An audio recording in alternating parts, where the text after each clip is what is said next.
Standard 7 Hindi workbook semester 2 chapter 5 धरती की शान कविता। कविता का सरल अर्थ दे रखा है। क्वेश्चन आंसर करेंगे।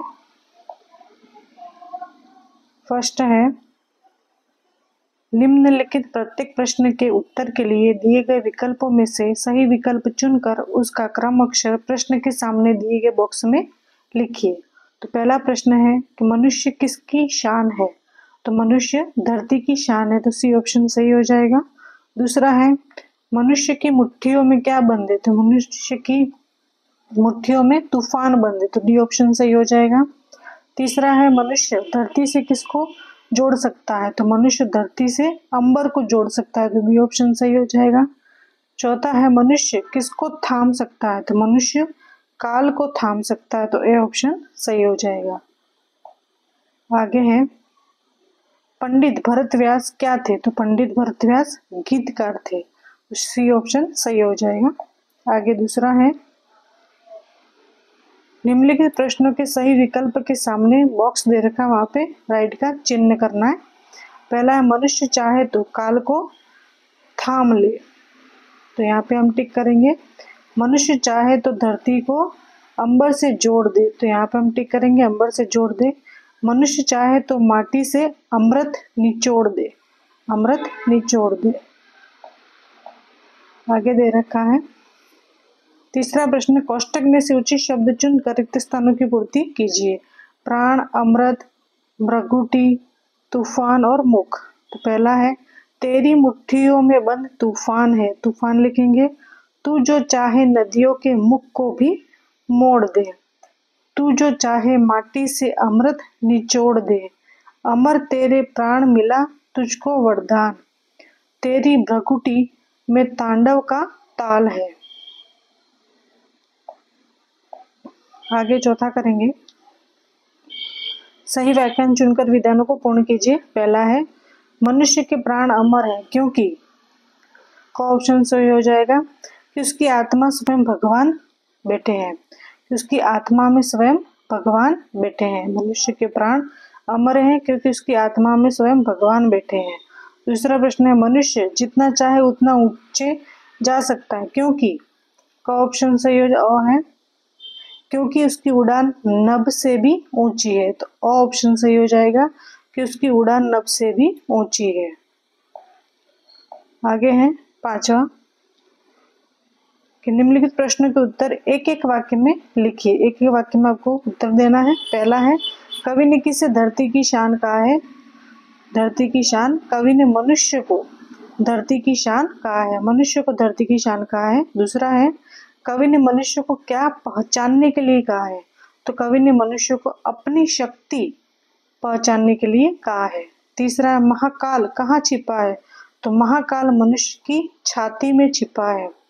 चौथा है, मनुष्य किसके समान धीर है?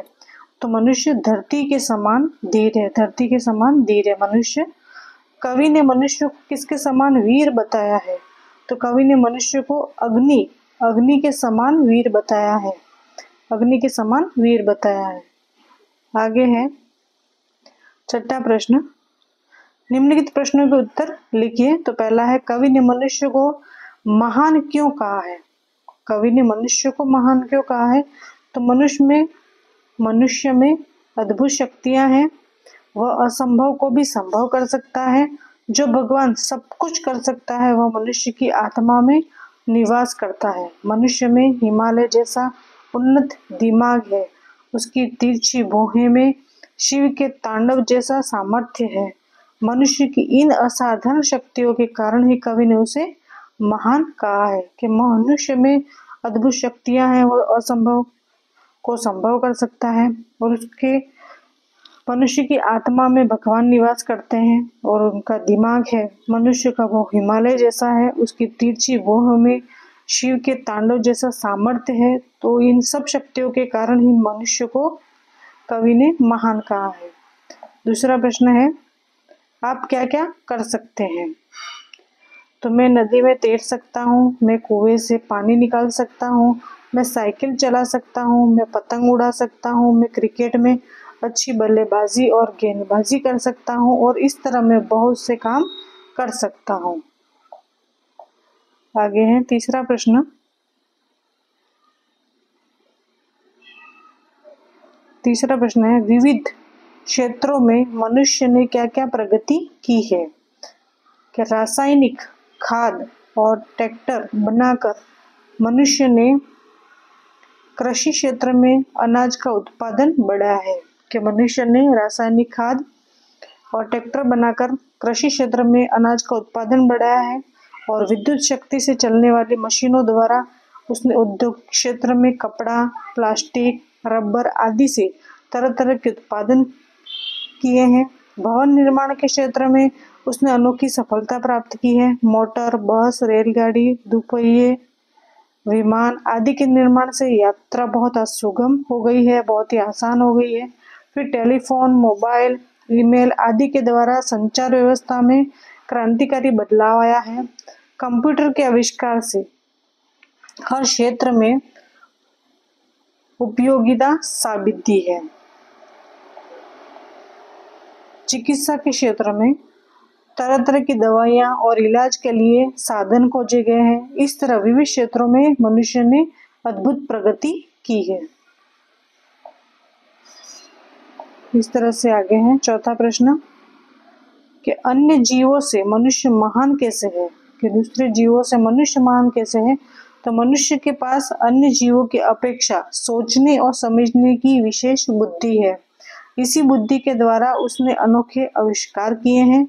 मनुष्य को वाणी का वरदान मिला है। उसके पास भाषा की शक्ति है। इसके बल पर उसने सभ्यता और संस्कृति का विकास किया है। इस प्रकार मनुष्य अन्य जीवों की अपेक्षा महान है। तो अन्य जीवों से मनुष्य महान कैसे है। तो मनुष्य के पास सोचने समझने की शक्ति है, बुद्धि है और अनोखे आविष्कार किए हैं। मनुष्य की वाणी है वो भी बहुत अच्छी है। उसके पास भाषा की शक्ति है। उसने सभ्यता और संस्कृति का विकास किया है। इसलिए आगे है पांचवा प्रश्न।